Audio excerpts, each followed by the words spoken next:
Hello, everyone, and welcome to another day of the Bobbi Jo and Sheena show. Two friends, two colleagues here to help people just change the world, actually, with your mindset. What are you thinking? How are you treating yourself? How are you treating others? People want to do the grandeur thing, the bigger things out there, but it all starts within. And so today we're going to be talking about the self image.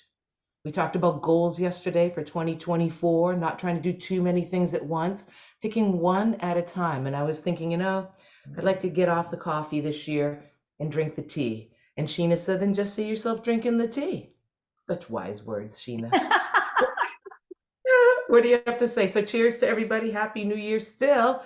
What do you have to say about the self image and how can we apply that to our goals here in 2024?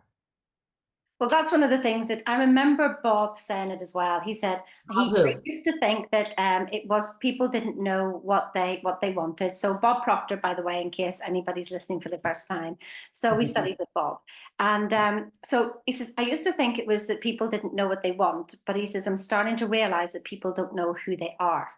Mm, And so that's one of the things. Whenever I get stuck, if I get wound up in something, I stop myself immediately and I will say to myself, "Who am I?" So, I mean, that's for a longer discussion. We're not going into that now, but it's a good question to start with is like who am I? And then I ask myself the next question is, who am I being right now? And so whenever wow. I say, who am I being right now? I'm like, is this the Sheena that I want to be? Is this the Sheena of my vision? And if it's not, well, then I shut the up. So I'm literally that I have learned that discipline is my savior. Because if I Mm. don't, then I go on a spiral somewhere else and I don't want to go there. So I've decided to cut myself short right there and then. And I go, we don't do that anymore, Sheena. This is how we behave. And I literally have that conversation in my head. And Mm. I will not say anything. I would rather leave the room than have anything different happen. But it's not just for the external. This is actually the mental and inner conversation that when nobody's around and you think nobody's listening, you are. The universe is. Be careful what you're thinking. You're listening. So, who are you being?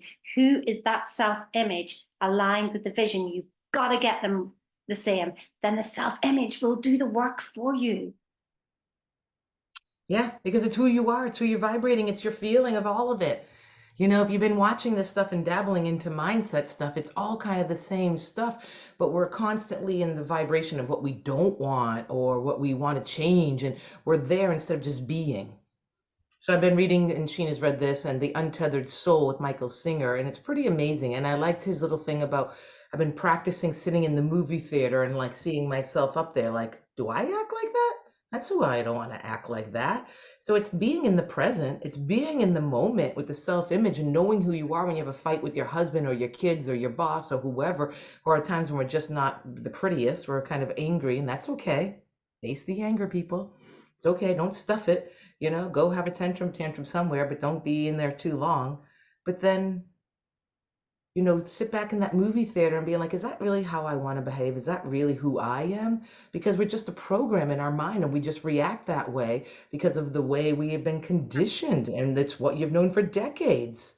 So when you really start scratching at the work and going inside, right, the diamond in the rough there, baby, and that we see that, we're not trying to change us. We're not trying to fix or heal us. We're just here to go through the diamond to shine bright. It's not our fault that the program from the time we were born, everyone around us has said, you're here, you're in Alaska, and I live in the South and they're really big on football.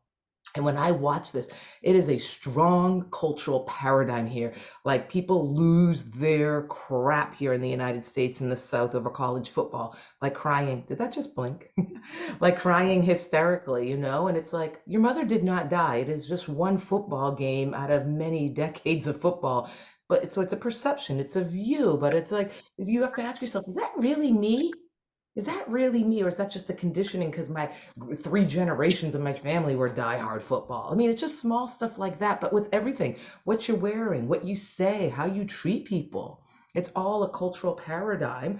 That's we're big with that. When you work with Sheena and I, if you're coached by us, we probably spend like a good month here. right on this, the self-image. There's so much to it. It takes a while to get in there to know who you really are. And that's one of the things my clients mostly say always is I don't know what I want, but they know what they don't want. And so it's just the work, and it's not bad because, you have two paths. Continue to keep on the good path of just learning about ourselves and the growth and the mindset, or continue to just be miserable and go down this way further and further and just keep reacting to your world. Which is it? It's your choice. Your self-image is what we're talking about here. Really knowing yourself. I love that for you, Sheena, is that the discipline is my savior. I wrote that one down. That's a good one to think about. And I'll just leave everyone with that. What is your discipline? Who are you committing to be? You committing for your friends, your family? You committing to you first? Because how good are you to others when you don't even know the value of you? So there it is, see your vision and who is the person in that vision. You must be her or him. You must be aligned with that. And it's, as Bobbi Jo said, it's not about changing you, it's about growing what's already inside you. You wouldn't Mm. want it if it wasn't yours. Trust me, trust me, trust me on this. So again, put your vision in. If you haven't told us before, put your vision in, put your next steps in, and who are you? Just give us a little bit of detail, and like and share, and we'll see you next time. Oh, and last thing, and think about the vision. Why do you want that vision? Because sometimes we want the vision because the family or someone has wanted it our whole lives. And so because, you're watching it because you've been programmed to want that. So what is it you really want? What is your vision? And sit with that. How does that feel to be that person? Think of the end, like we talked about yesterday. What is that end result? And how does that resonate with you? Does it feel awesome? That's what we're looking for. Have a great day, and we'll talk to you soon. See you later. Oh, didn't stop